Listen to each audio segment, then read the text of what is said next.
What is going on, YouTubeverse? John Stanek from Johnny Radio here, bringing you another Top 5 on this glorious Top 5 Friday. And guys, I'm so excited. The year is pretty much over. We're talking about the top 5 albums of 2023. So much greatness to get to, so let's get right to it. At number 5...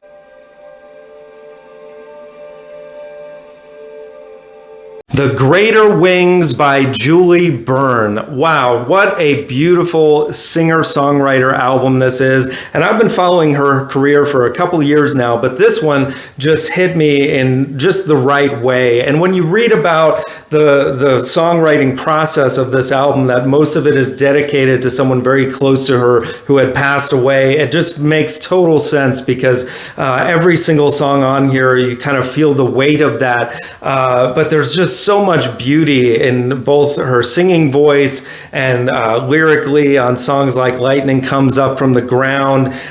It's just got this ethereal beauty to it that, I don't know, man, you got to be in the mood for it, but when you are, it's just a gorgeous listening experience. And that's just my number 5. So now at number 4,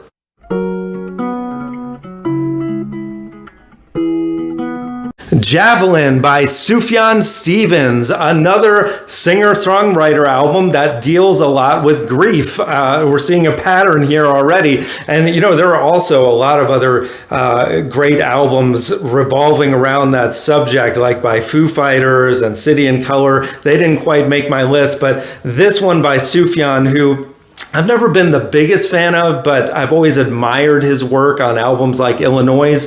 They always felt a little too grandiose to me, and I feel like this one is his best because he shows a little bit of restraint in the runtime, like under 45 minutes, which is just perfectly compact. And then also you get a lot of these lovely ballads like Everything That Rises, which I think is one of the most beautiful songs of the year. And you get some of these also kind of like whacked out indie moments, but they're just very well calculated and perfectly done. And there's just so much emotion as well in the album that, yeah, it's got to make your top 5. So that's my number 4. Now at number 3...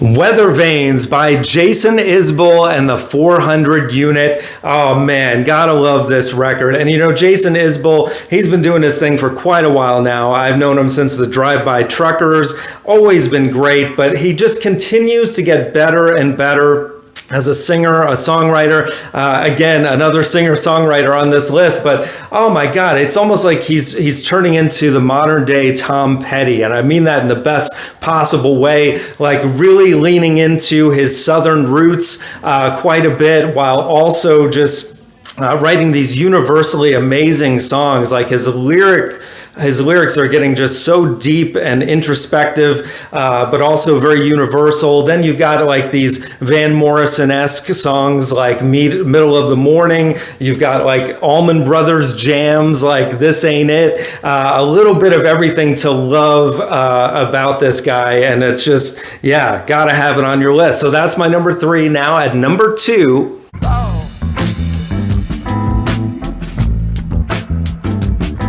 Black Bayou by Robert Finley. Man, this album just hit me out of nowhere. Of course, I knew about Robert Finley from a couple albums now that he's had Dan Auerbach produce for him, and that was kind of how I got sucked in, just knowing that it's kind of this raw blues a la the Black Keys. But man, Robert Finley, 69 years old, by the way. This guy is just incredible and just, you know, the most authentic blues like of the swampy South that you could imagine, with songs like Living Out a Suitcase and Sneaking Around, and just such good like jams on here that it all feels just very like in the moment. And throughout the whole album, it's yeah, it deserves to be number 2 on this list. If you haven't heard it, check it out immediately. But now at number 1,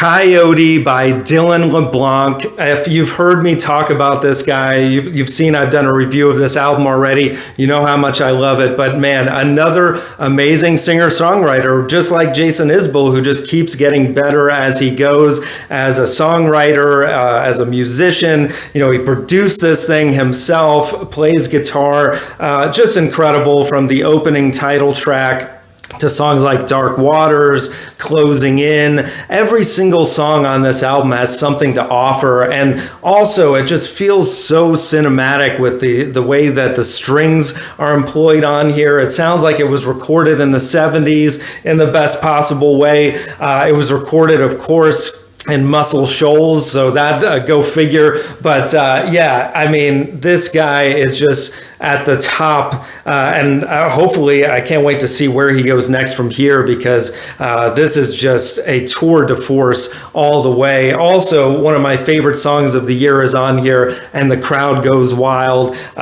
Just an incredible kind of tribute to the Bee Gees in a way. Has like this disco vibe, but also very much Dylan, and has a lot to say. And by the end of this album, you just want to go back and listen to it again. And yeah, absolutely love it. So that is my top 5, guys. Let me know in the comments below what you think. If you're so bold, leave me a top 10, because there was so much greatness this year, and can't wait to see where we go in 2024. Next week, be sure to tune in. I'll be giving you my top 5 most anticipated albums of 2024. So guys, we got top 5s every Friday, album reviews, so much more. Thank you for watching, and as always, Viva La Vinyl. So guys, thanks so much for watching. Please like, subscribe, and be sure to ring the bell for notifications so you can always see great quality content like you're seeing on the screen right now.